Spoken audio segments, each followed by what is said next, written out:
The summons. The crystalline spires of the galactic concordance pierced the violet sky of Nexus Prime, their facets reflecting the light of 3 distant suns. Within the highest chamber, Ambassador Thrace Kellyan stood before the Council of Enlightened Species, his calloused human hands clasped behind his back. "You stand accused," intoned Prelate Vostaluk, their chitinous mandibles clicking with barely concealed disdain, of violating the sanctuary protocols. "Your species has established military installations on 7 contested worlds within the neutral corridor." Thrace kept his expression neutral, though his jaw tightened imperceptibly.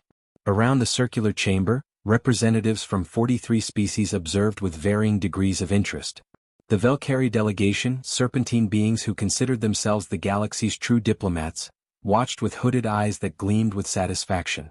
"The Concordance established those protocols 300 cycles ago," continued Vostaluk, their 6-fingered hands gesturing at the holographic evidence floating between them. "Long before your kind stumbled into faster-than-light travel." "With respect, Prelate," Thrace replied, his voice carrying the measured tone of someone who'd spent 20 years in diplomatic service, "those installations are agricultural colonies with minimal defensive capabilities.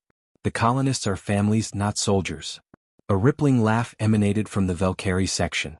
Ambassador Sethes, their scales shimmering iridescent blue, rose from their coiled position. "How characteristic of the primates. They claim peace while their fingers rest on triggers." Thrace turned his gray eyes toward Sethes. "And how characteristic of the Valkyrie to redefine words when conquest proves inconvenient. Those worlds were uninhabited. We've built schools there, not fortresses." "Enough," Vostaluk declared, their voice resonating through the chamber's acoustic enhancement. "The Council has deliberated. Humanity will evacuate all 7 colonies within 60 standard days. Failure to comply will result in your species' expulsion from the Concordance and the revocation of all hyperspace lane privileges."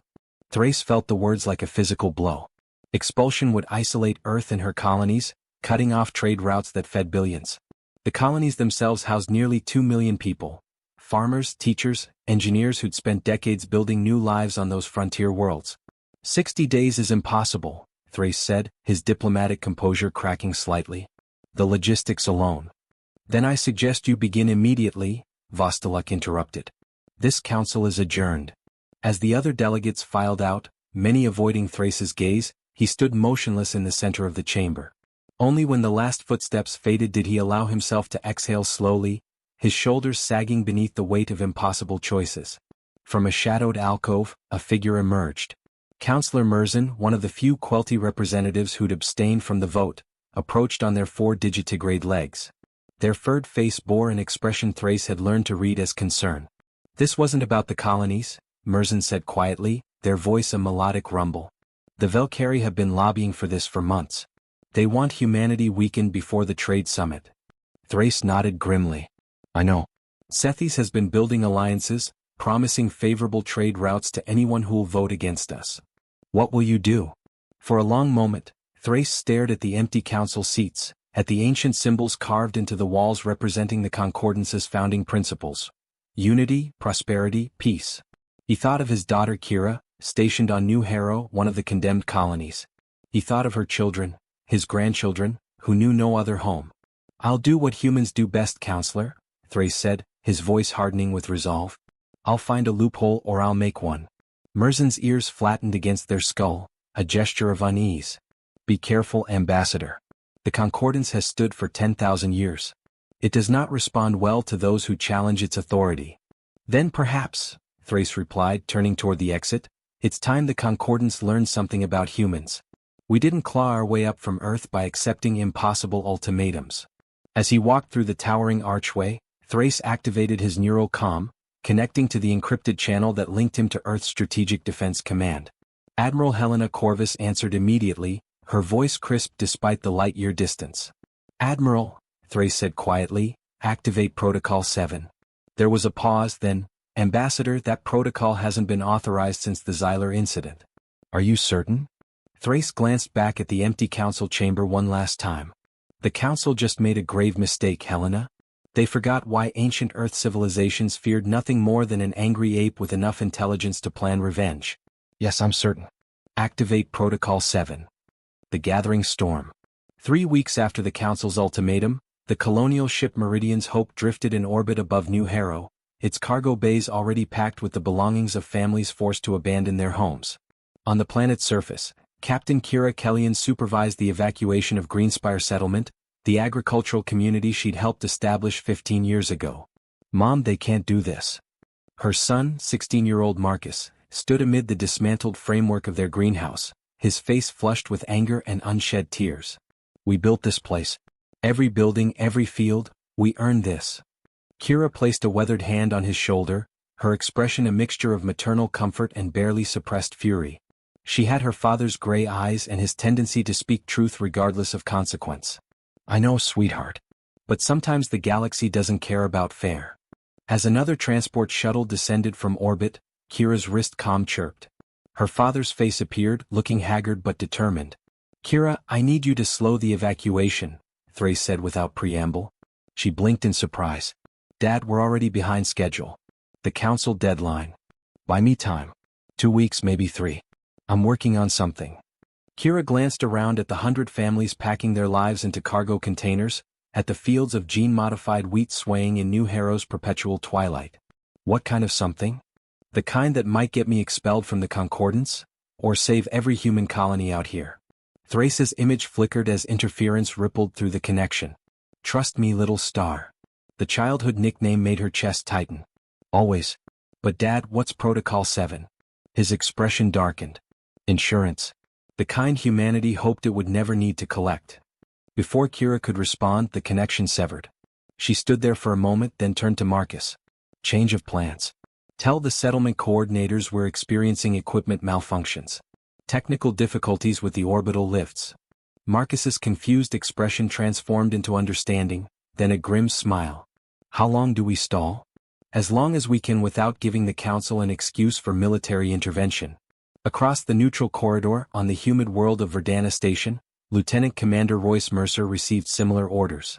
A career officer who'd spent more time in deep space than on Earth, Royce had the lean, coiled energy of someone accustomed to making split-second decisions in crisis situations. "You're telling me," he said to the encrypted message drone hovering before him, "to violate direct orders from Earth Command and delay our evacuation?" Admiral Corvus's pre-recorded message played again. "Protocol 7 requires cooperation from every colony commander. Ambassador Kellyan is implementing contingencies that may preserve all colonial holdings. Your role is to buy time without triggering Concordance military response. Can you do this, Commander?" Royce ran a hand through his close-cropped black hair. Outside his office window, Verdana's bioluminescent forests pulsed with their nightly light show, a phenomenon that had first drawn human settlers to this world. 3,000 people called this colony home.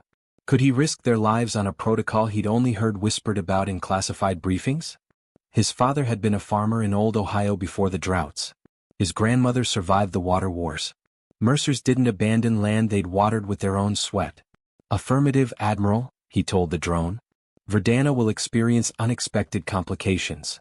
Meanwhile, in the shadowed corridors of Nexus Prime's diplomatic quarter, Thrace Kellyan met with an unlikely ally. Dr. Nalith Quinn was a Phosian scholar, their luminous skin casting soft purple light in the dim chamber. The Phosians, though members of the Concordance, had always maintained cordial relations with humanity. "What you're asking is dangerous, Thrace," Nalith said, their voice harmonizing with itself in the peculiar way of their species. "The archives contain records going back to the Concordance's founding. If anyone discovers I've given you access—" "They won't discover it from me," Thrace assured them. "I need to understand the precedents. Has the Council ever reversed an expulsion order?" Nalitha's bioluminescence flickered, their equivalent of a troubled sigh. "Twice. Once when the Kelrath proved their accused colonies were actually Concordance listening posts. The second time when the Dravik demonstrated that the restricted weapons in their possession were actually medical equipment. So reversal requires proof the Council made an error in judgment. Or proof of deliberate deception in the accusation process." Nalith touched a crystalline data interface, projecting streams of text into the air between them. "The Valkyrie's evidence against your colonies? I've studied it. The military installations they reference are agricultural processing plants. The weapons caches are mining explosives properly registered. But the Council accepted Valkyrie interpretation without independent verification." Thrace leaned forward, his pulse quickening. "Because the Council wanted to believe it. The Valkyrie promised favorable trade agreements. Humanity was sacrificed for political convenience. That's a serious accusation. It's the truth. Thrace's hands clenched into fists. And I'm going to prove it. But I need something more. I need leverage. Neilitha's luminescence shifted to a cautious orange. What kind of leverage? The kind that makes the Council understand the cost of treating humanity as disposable. The Phosian scholar studied their old friend for a long moment. Protocol 7. I've heard rumors. Is it real? Every species in the Concordance underestimates humanity for the same reason, Thrace said quietly. They see us as recent arrivals, barely civilized primates who got lucky with fusion drives. They forget that we're a species that survived ice ages, plagues, and our own worst impulses. We're very good at survival, Neilith. And when survival is threatened, we're very good at making sure everyone else shares our pain. That sounds like a threat. It's a promise. One I hope I never have to keep. The hidden arsenal. The asteroid designated LV-428 existed in no official star charts. Located in the gravitational dead zone between three red dwarf systems, it drifted through space unnoticed by the Concordance's automated survey drones. Its unremarkable composition, mostly iron and carbon, gave sensors no reason for a second glance. But beneath 300 meters of solid rock, humanity had built something extraordinary. Admiral Helena Corvus descended through the facility's central shaft, magboots keeping her anchored to the vertical transport platform. Around her, the asteroid's hollowed interior buzzed with activity. Technicians in pressure suits scurried between massive machinery that hummed with barely contained energy. The air tasted of ozone and recycled oxygen. Status report, Helena commanded as she stepped into the primary control center. Dr. Yuki Tanaka looked up from a console displaying cascading data streams.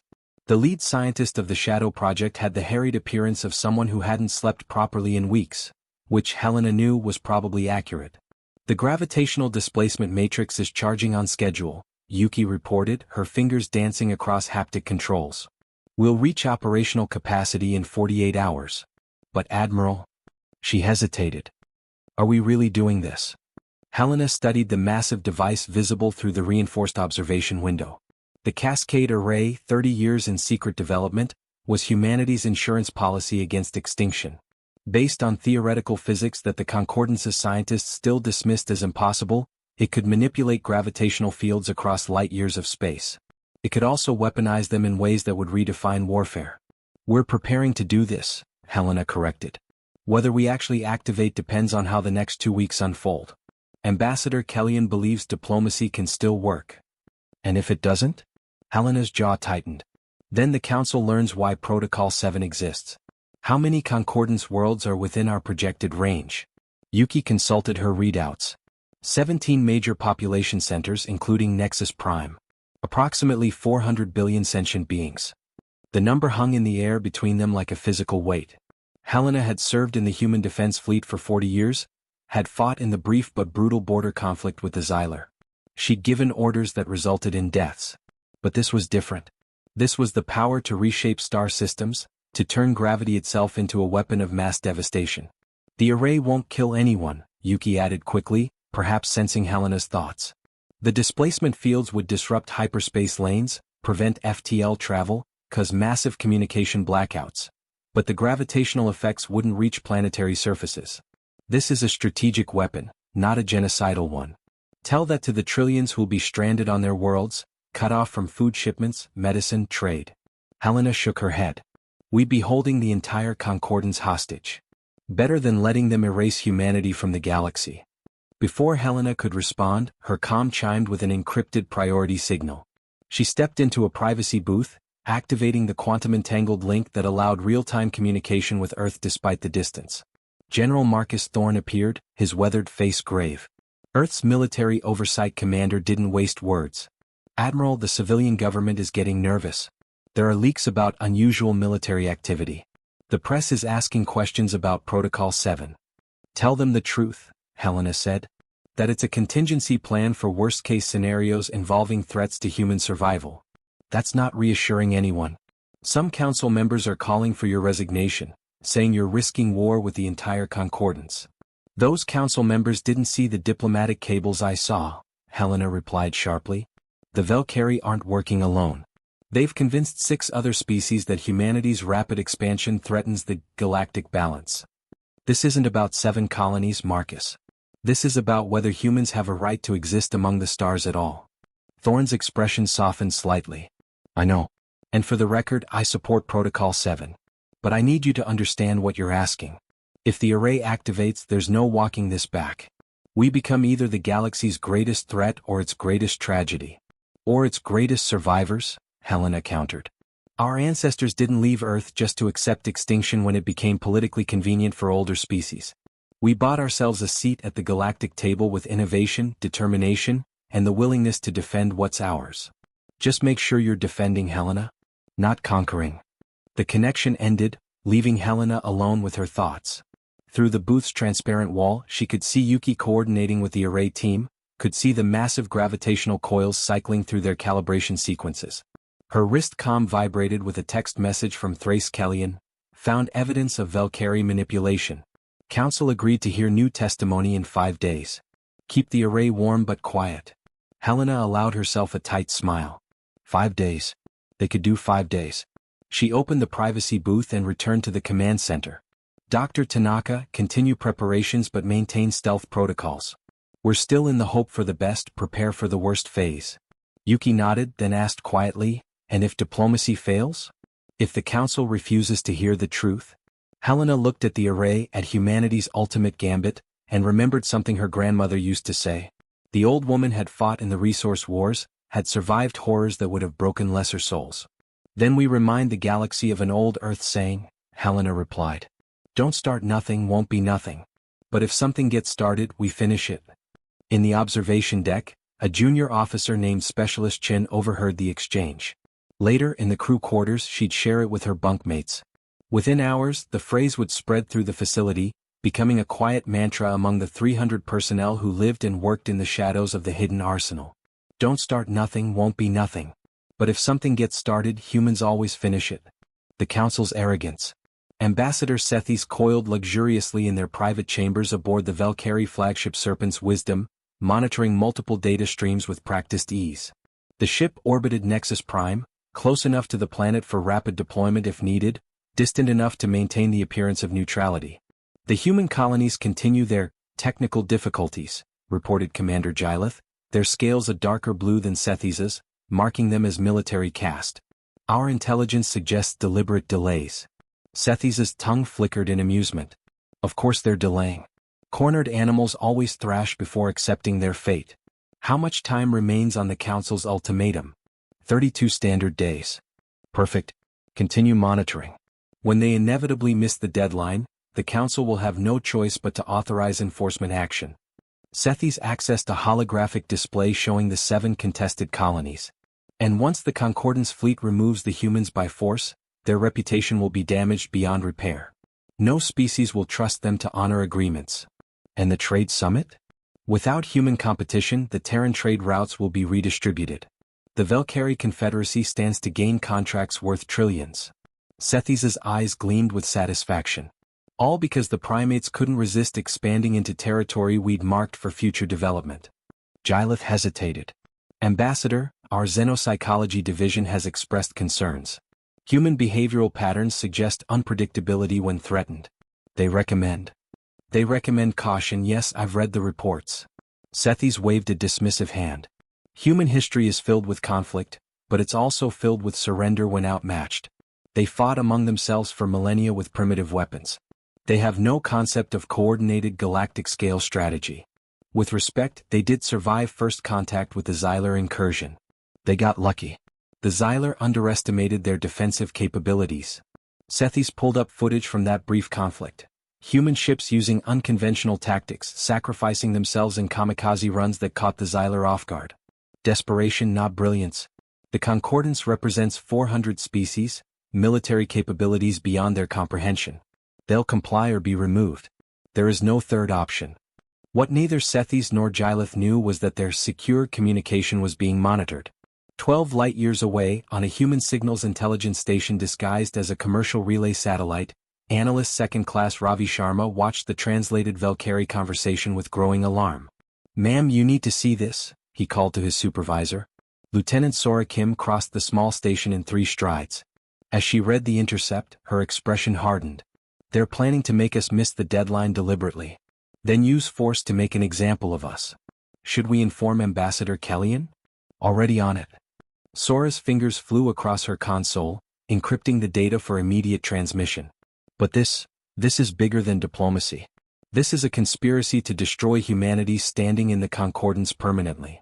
Back on Nexus Prime, Thrace received the intelligence data while preparing for his emergency session with the Council. He sat in his modest apartment, the walls decorated with images of Earth's oceans, a reminder of home he'd left behind 30 years ago for the stars. His daughter appeared on his comm screen, her face drawn with exhaustion. "Dad, we can't delay much longer. The settlers are getting restless, and the Concordance has started sending inspection teams. They're documenting every delay, building a case for forced removal." "I know, Kira. Just hold for 3 more days. I present new evidence to the Council then. Will it be enough?" Thrace glanced at the data Crystal Nalith Quinn had provided, thousands of pages of Concordance precedents, communications intercepts, and trade agreement drafts that proved the Valkyrie manipulation. It should be. It has to be. But doubt not at him. The Council had already made its decision, already committed to a course of action. Changing institutional momentum was like trying to reverse a starship at full thrust. Theoretically possible, practically impossible. His comm chimed again. This time Admiral Corvus's encrypted face appeared. "Thrace, the array is operational. Say the word and we can activate Protocol 7. He thought about his grandchildren on New Harrow. About the 2 million colonists who'd entrusted their lives to humanity's promises of a better future among the stars. About Earth itself, a beautiful blue marble that had birthed a species tough enough to survive anything the universe threw at them. "Not yet, Helena. Let me try the civilized approach first. And if civilization fails? Then we remind the galaxy why our ancestors worshipped gods of war and survival. Why every human child learns about the warriors who held impossible lines, the soldiers who never surrendered, the civilians who rebuilt from ashes." Thrace's voice dropped to something cold and hard. "We're the species that survived the Pleistocene epoch with nothing but sharpened rocks. We didn't come this far to be erased by bureaucrats who think age equals wisdom." Helena was quiet for a moment. 3 days then? 3 days. After the call ended, Thrace stood and walked to his window. Nexus Prime cityscape stretched before him, a testament to thousands of years of Concordance cooperation. Beautiful spires, anti-gravity platforms, species from across the galaxy coexisting in relative peace. He didn't want to destroy this. Despite everything, he believed in what the Concordance represented: unity, progress, mutual protection. But he'd destroy it all before he let them erase humanity. That was the thing about apes, Thrace reflected. They could be peaceful, cooperative, even gentle. But threaten their family and they became something else entirely. Something primal and unstoppable. The Council was about to learn that lesson the hard way. The truth unveiled. The emergency council session convened at dawn, Nexus Prime's 3 suns casting long shadows through the chamber's crystalline walls. Every representative seat was filled. Word had spread that Ambassador Kellyan intended to challenge the evacuation order directly. Prelate Vostaluk clicked their mandibles in irritation as Thrace entered, escorted by Councillor Merzan. The Quelti had invoked an ancient right allowing new evidence to be presented before final enforcement actions. "This is highly irregular," Vostaluk announced. "The Council has already rendered judgment." "The Council has rendered a judgment based on incomplete information," Thrace replied, his voice calm but carrying clearly through the chamber. "I invoke Protocol Sigma 9, the right to present exculpatory evidence before irreversible actions are taken." Murmurs rippled through the assembled delegates. Protocol Sigma 9 hadn't been invoked in 300 cycles. Ambassador Sethes uncoiled with deliberate slowness. "Exculpatory evidence? You admit your colonies exist in the neutral corridor. You admit they possess industrial equipment capable of military conversion. What evidence could possibly justify violating sanctuary protocols?" "The evidence," Thrace said, producing a data crystal, "that proves those colonies were never in violation to begin with, and that certain parties manipulated this council into making a judgment based on deliberately falsified intelligence." The chamber erupted. Delegates shouted questions, accusations, demands for order. Vostaluk's amplified voice cut through the chaos. "Silence." When quiet returned, the prelate fixed Thrace with a hard stare. "You accuse a member species of deception before this council? Choose your next words carefully, Ambassador. Thrace inserted the crystal into the central holographic projector. I present 3 categories of evidence. First, independent survey data from Phocian scientific expeditions that confirm all 7 human colonies were established on genuinely uninhabited worlds with no prior territorial claims. The hologram displayed detailed scans, timestamps, and survey certifications. Nalith Quinn had been thorough. Second, Thrace continued, authenticated communications between Velcari trade ministers and 6 other species, discussing how to remove human competition from contested hyperspace routes. These communications predate the accusations against our colonies by 8 months. Now the murmurs were different, shocked, uncertain. On the hologram, Velcari officials discussed strategy in their own language, with translations scrolling beneath. Sethi's scales had gone pale. This is fabricated. Sethis hissed. Manufactured evidence designed to. Third, Thrace interrupted, his voice sharp as steel, the original Velcari complaint filed with the Council. Note the timestamp, filed 3 hours before their survey ship allegedly discovered our military installations. Remarkable timing, considering their ship's logs show it was still in hyperspace at the time of filing. The hologram displayed the chronology clearly. The evidence was damning. Councillor Merzan stood. Prelate Vostaluk, this evidence suggests a coordinated effort to manufacture a crisis. If substantiated, it represents a violation of the Concordance Charter itself, the prohibition against using council proceedings for competitive advantage. These documents could be forged, Vostaluk said, but uncertainty had crept into their voice. They can be authenticated through Concordance security protocols, Thrace replied. I welcome immediate verification. In fact, I insist on it. For 5 long hours, the Council's Security Division examined every piece of evidence. Thrace stood in the center of the chamber, not sitting, not showing weakness. He could feel Sethi's hatred radiating across the space, but he didn't care. The truth was coming out. Finally, Security Chief Korath, a crystalline being whose species was incapable of deception, rendered their verdict. The evidence is authentic. No signs of tampering or fabrication detected. The chamber exploded again. This time, Vostaluk didn't call for silence. They sat heavily in their seat, mandibles working soundlessly. This council, they finally said, has been misled. The judgment against human colonies is hereby suspended pending full investigation. Suspended is not enough, Thrace said, his voice rising. My people have spent 3 weeks dismantling their lives based on a lie. Families have been displaced, businesses destroyed, children torn from the only homes they've ever known. Suspension doesn't address the harm already done. What do you want? Vostaluk asked wearily. Thrace had prepared for this moment. Full exoneration for all human colonies. Formal censure of the Velcari delegation for attempted manipulation of council proceedings. And something else. Name it. A new protocol. One that requires independent verification of all territorial complaints before expulsion orders can be issued. No species should face what humanity just faced based on unverified accusations. The chamber fell silent. It was a reasonable request, too reasonable to refuse without appearing to support the corrupt system that had enabled the Velcari plot. The council will deliberate, Vostaluk said finally. Ambassador Kellyan, you and your delegation are dismissed while we confer. As Thrace walked out, Sethi slithered into his path. You think you've won? You've made enemies today, primate. Powerful enemies. Thrace met the Velcari's eyes without flinching. I didn't make enemies today, Ambassador. I revealed them. There's a difference. Outside the chamber, Merzan caught up with him. That was either brilliantly brave or suicidally foolish. Possibly both. My daughter says I'm genetically incapable of backing down from a fight.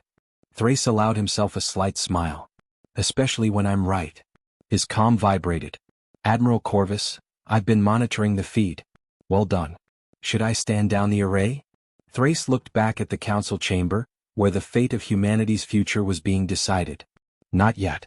Let's see if they actually do the right thing. 3 hours later, the council reconvened. Prelate Vostaluk stood before the assembled delegates, their posture radiating exhaustion. The council has reached a decision. Human colonies are fully exonerated of all charges. Ambassador Sethis and the Velcari delegation are hereby censured for manipulation of council proceedings and will face sanctions. And Ambassador Kellyan's proposed protocol, to be designated the Kellyan Verification Standard, is adopted effective immediately. Thrace exhaled slowly. They'd done it. Humanity was safe. However, Vostaluk continued and Thrace's relief evaporated. There remains the question of how humanity acquired classified Valkyrie communications. Such surveillance, if conducted without proper authorization, constitutes its own violation of concordance law. Sethi's expression morphed into something triumphant. Of course. They couldn't win legitimately, so they'd pivot to attacking the source of the evidence.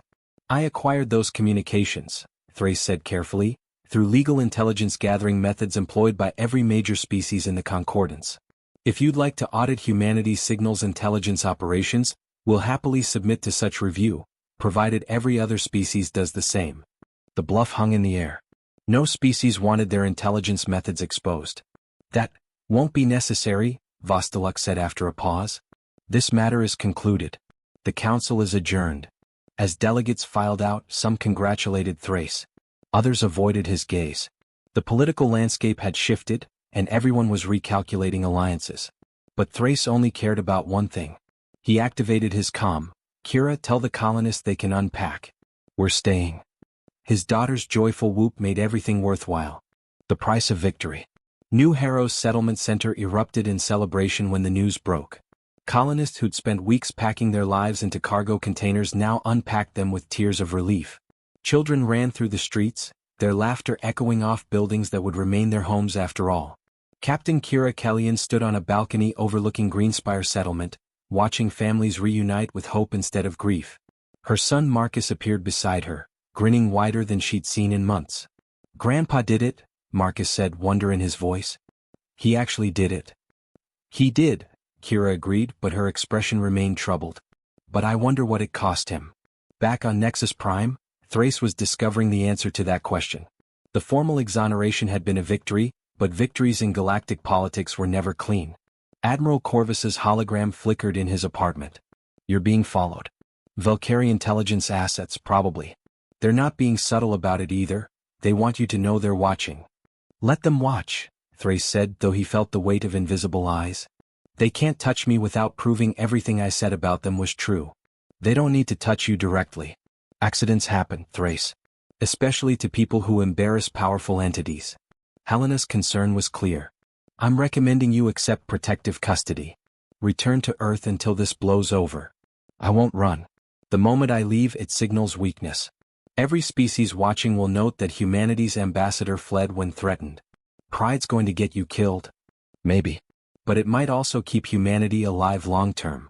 Thrace poured himself water from a crystalline decanter, one of the few luxuries he allowed himself.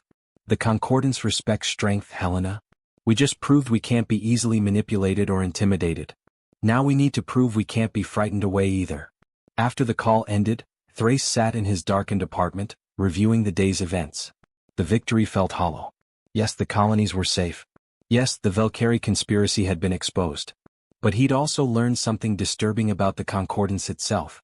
The Council hadn't reversed their decision because it was just.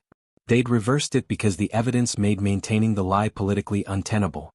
If the Valkyrie had been more careful, if their communications had been more secure, humanity would be facing extinction among the stars right now.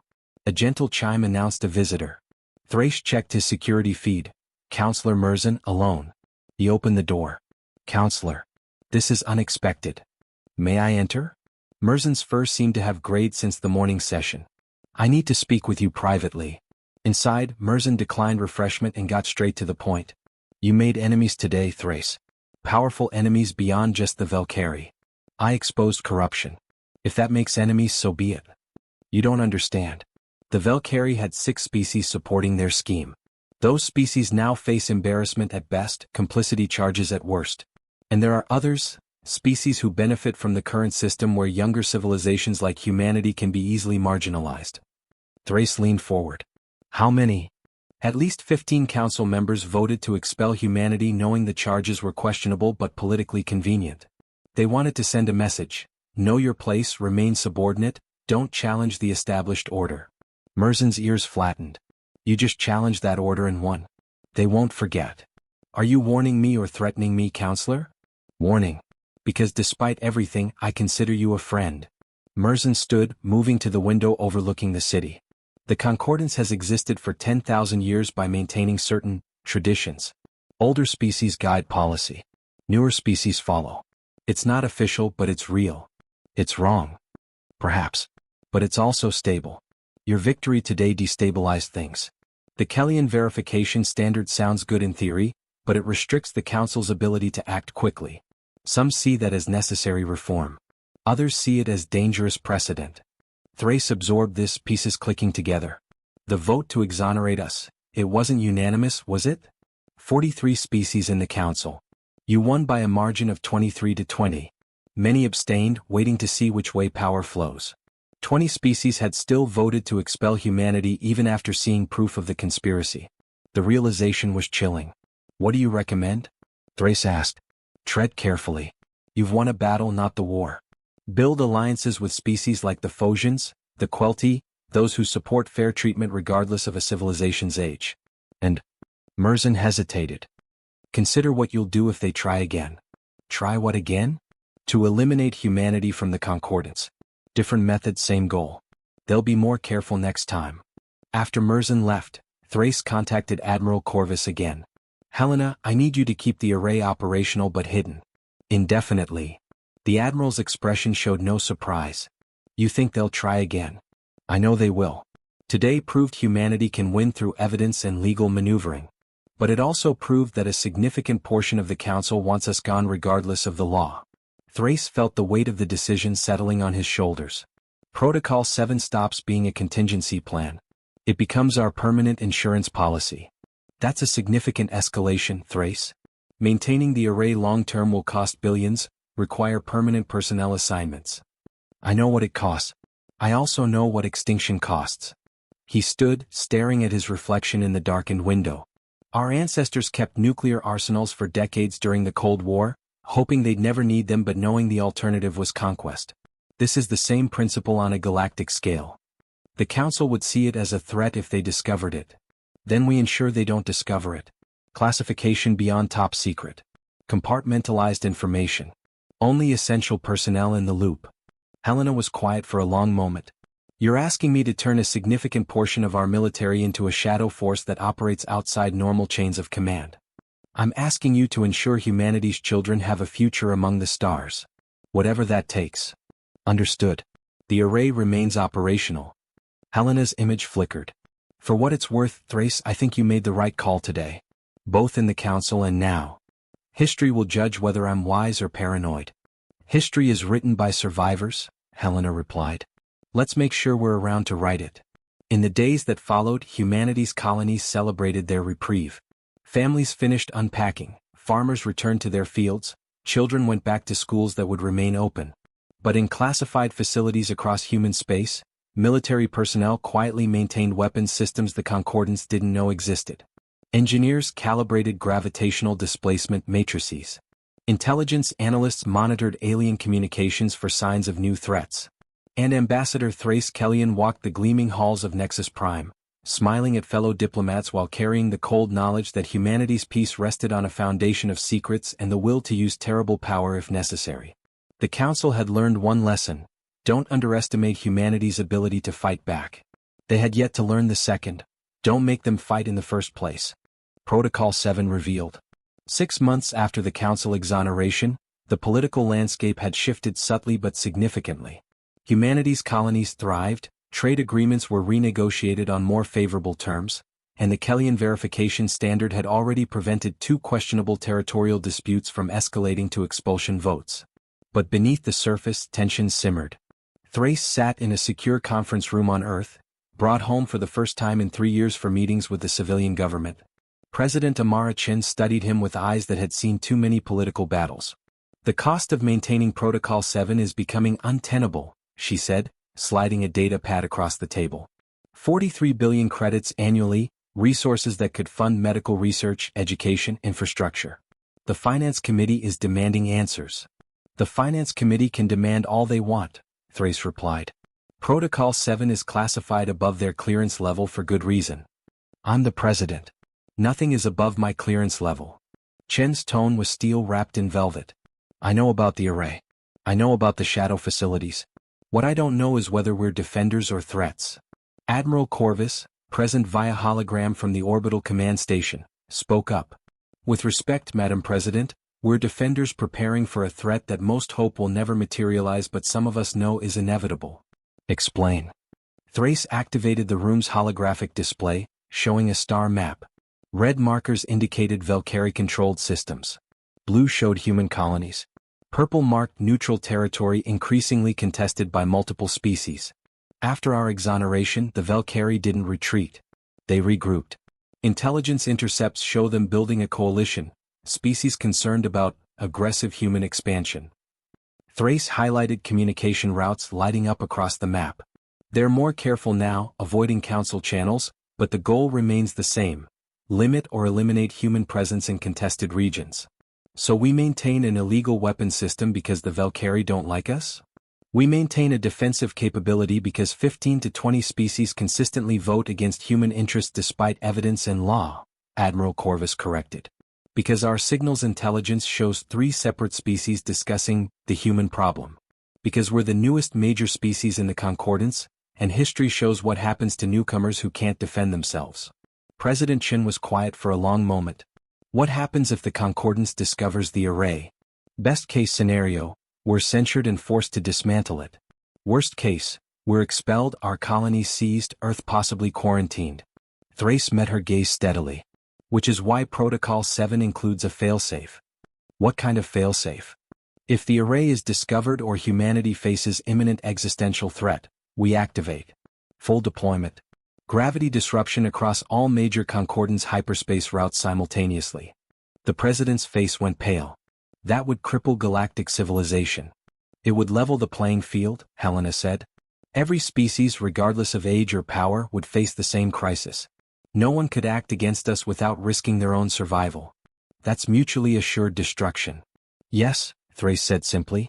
It worked on Earth for 70 years. It'll work in the galaxy too. Worked? It nearly destroyed us multiple times. But it didn't. Because when annihilation is certain, even enemies choose survival. Thrace pulled up footage from the council sessions, showing species after species voting against humanity despite evidence. These species see us as upstart primates who don't deserve equal standing. Protocol 7 is our way of saying, you can accept us as equals or you can face chaos with us. Choose. President Chen stood, pacing the small room. This is beyond my authority to approve or deny. The Oversight Committee needs to be briefed. No, Thrace and Helena said simultaneously. The more people who know, the greater the chance of leaks, Helena explained. Protocol 7's effectiveness depends on secrecy. The moment the Concordance knows about it, they can develop countermeasures. So I'm supposed to authorize billions in black budget spending for a weapon I can't tell anyone about? You're supposed to ensure humanity's children have a future among the stars, Thrace said quietly. Whatever that takes. Isn't that what leaders do? The meeting ended inconclusively, but President Chen didn't shut down Protocol 7. Thrace knew that was as close to approval as they'd get. 3 weeks later the crisis came. A human exploration vessel, Pioneer's Dream, discovered a pre-sentient species on a world designated Haven 7. Primitive tool users, barely into their Bronze Age equivalent, but showing signs of developing towards sapience. Under Concordance law, such worlds were to be quarantined, protected until the species achieved space flight naturally. The problem: Haven 7 sat on a hyperspace junction worth trillions in trade value. And the Valkyrie wanted it. They're claiming the discovery was made in their exploratory zone, Admiral Corvus reported to Thrace via encrypted channel. Demanding the Pioneer's Dream crew be charged with territorial violation. The ship's logs clearly show Haven 7 is in neutral space, Thrace countered. Facts haven't stopped them before. The council convened for emergency session. This time, Thrace arrived with Dr. Yuki Tanaka, the array's lead scientist, on a nearby ship, close enough to reach the facility in hours if needed. Prelate Vostaluk, looking haggard from 6 months of political fallout from the last crisis, opened proceedings. The Valkyrie petition claims Haven 7 as rightful territory based on a survey conducted 7 cycles ago. A survey they conveniently never filed with the council, Thrace noted, as required by the Kellyan verification standard. Sethi's, scales gleaming with barely controlled fury, uncoiled. The human ship violated Valkyrie space. They must be punished. Haven 7 is in neutral territory, Thrace replied calmly. Our logs prove it. Independent verification will confirm it. Unless the council wants to ignore its own standards. The chamber fell silent. The Kellyan verification standard was law now. Ignoring it would invalidate the entire legal framework. But Sethis had prepared for this. We invoke Article 12, disputed territory resolution through historical precedent. Valkyrie ships have patrolled that region for 200 cycles. Use establishes claim. It was a clever move. Article 12 predated the Kellyan standard, creating a legal conflict. Thrace felt the trap closing. If the council sided with the Valkyrie, it would invalidate everything they'd won 6 months ago. But if they sided with humanity, 15 to 20 species would see it as favoritism toward the newcomers. Prelate Vostaluk looked genuinely pained. The council must deliberate. No, Thrace interrupted. Every eye in the chamber turned to him.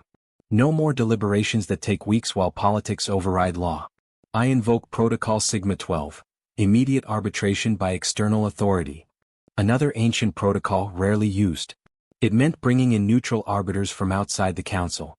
That protocol hasn't been invoked in 5,000 cycles, Vostaluk protested. Then we're due. Unless the prelate prefers I invoke something else. The threat hung in the air. Everyone in that chamber had heard rumors about human capabilities, about weapon systems that might exist. Nobody knew for certain, but Thrace's confidence planted seeds of doubt. Very well, Vostaluk said finally. External arbitration it is. 3 days later, the arbiters, Phosian legal scholars known for their rigid adherence to factual analysis, reviewed all evidence. Their verdict was unambiguous. Haven 7 was a neutral space, human discovery was legitimate, the world would be protected under concordance law. Humanity had won again. But that night, as Thrace returned to his quarters, he found a data chip on his desk. No note, no explanation. Just a chip. He played it on an isolated terminal. The hologram showed a Valkyrie council chamber, high-ranking officials discussing humanity in their own language. The legal approach has failed twice now, one said. We require alternative methods. Assassination? Another asked. Too obvious. But accidents happen. Colonies experience life support failures. Ships encounter pirates. Humans are fragile creatures. The recording ended. Thrace sat in darkness for a long time. Then he activated his most secure comm channel. Helena, activate Protocol 7. Full deployment authorization. Are you certain? They just declared covert war on humanity. I'm ending it before it starts. 12 hours later, every major hyperspace route in concordance space experienced simultaneous gravitational anomalies. Not enough to cause disasters, but enough to disrupt FTL travel, to make navigation uncertain, to demonstrate capability. The array had activated. The council reconvened in emergency session, species demanding answers about the gravitational disruptions. Thrace stood in the center of the chamber, and for the first time since arriving on Nexus Prime, he smiled without warmth. There seems to be unusual gravitational activity in concordance space, he said conversationally. Our scientists are investigating. They tell me it could persist indefinitely, or it could stop if certain conditions are met. Are you threatening this council? Vostaluk demanded. I'm informing this council that humanity possesses capabilities you've consistently underestimated. We didn't want to reveal them. We hoped cooperation and law would be enough. Thrace's voice hardened. But someone left a data chip in my quarters. A recording of Valkyrie officials discussing covert attacks on human colonies and personnel. So let me be absolutely clear. Any attack on humanity, covert or otherwise, will result in these gravitational anomalies becoming permanent. This is an act of war. Sethis hissed. This is an act of self-defense. You want war? We'll give you something much worse. We'll give you chaos. No trade routes, no FTL travel, no concordance. Everyone equal in the dark. The chamber erupted, but Thrace continued, his voice cutting through the noise. Or, you can choose the alternative. Leave humanity alone. Accept us as equals. Stop trying to eliminate species who don't fit your preconceptions of what galactic civilization should look like. Your choice. But choose quickly. Our scientists estimate 2 weeks before these anomalies cause permanent damage to hyperspace lane stability. Prelate Vostaluk raised their voice. Enough. This council will not be blackmailed. You're right, Thrace agreed. It won't. Because this isn't blackmail. It's setting boundaries. We didn't start this conflict, but we will end it. One way or another. For 7 days the galaxy held its breath. Trade slowed to a crawl. Ships stayed in port. Trillions of beings across the concordance waited to see if humanity would actually destroy galactic civilization. On the 8th day, Prelate Vostaluk contacted Thrace privately. "What do you want?" "I want what we've always wanted, to exist peacefully among the stars. To have our colonies, raise our families, contribute to galactic civilization without constantly defending our right to exist." "And the gravitational weapon?" "Remains in place as insurance. We'll dial it back to minimal levels, enough to prove it exists, not enough to cause harm. But it stays. Forever. The Council will never accept. The Council will accept it because the alternative is annihilation. Not just of humanity but of everything they've built." Thrace leaned forward. "Prelate, I didn't want this. I wanted law and cooperation to work. But you've taught me that in this galaxy, strength is the only language everyone truly speaks. So humanity will speak it fluently from now on." The agreement was reached. Publicly, the Council announced a new mutual non-aggression accord with humanity. Privately, every major species received the same message: leave humans alone or face consequences that would make war look appealing by comparison. The gravitational anomalies decreased to barely detectable levels but never fully disappeared, a constant reminder that humanity could flip that switch anytime. 6 months later, Thrace stood on New Harrow watching his grandchildren play in the fields his daughter had built. Kira approached, holding 2 glasses of wine. "Did we do the right thing?" she asked quietly. "We ensured their future," Thrace replied, nodding toward the children. "Whatever moral compromises that required, I'll carry them. So will Helena, Yuki, everyone involved with Protocol 7. The Council will never trust us again." "Good. Fear is more reliable than trust anyway." Thrace sipped his wine. "Our ancestors used to have a saying, walk softly and carry a big stick. We tried walking softly for 30 years. It almost got us exterminated. So now we carry the biggest stick in the galaxy and dare anyone to test us. That's not the civilization I wanted for humanity." "Me neither," Thrace admitted. "But it's the civilization that will survive. And maybe, in a few generations when we're established and respected, our grandchildren can go back to building the gentle future we dreamed of. For now, though." He looked up at the stars, at the vast darkness filled with thousands of species, some friendly, many neutral, too many hostile. "For now, we make sure everyone remembers Council Chamber Protocol 7. Never anger the apes." As if in response to his words, a shooting star streaked across New Harrow's twilight sky, or perhaps it was one of humanity's defense satellites, maintaining their eternal vigil. Either way, the message was clear. Humanity had claimed its place among the stars. And it would never let go.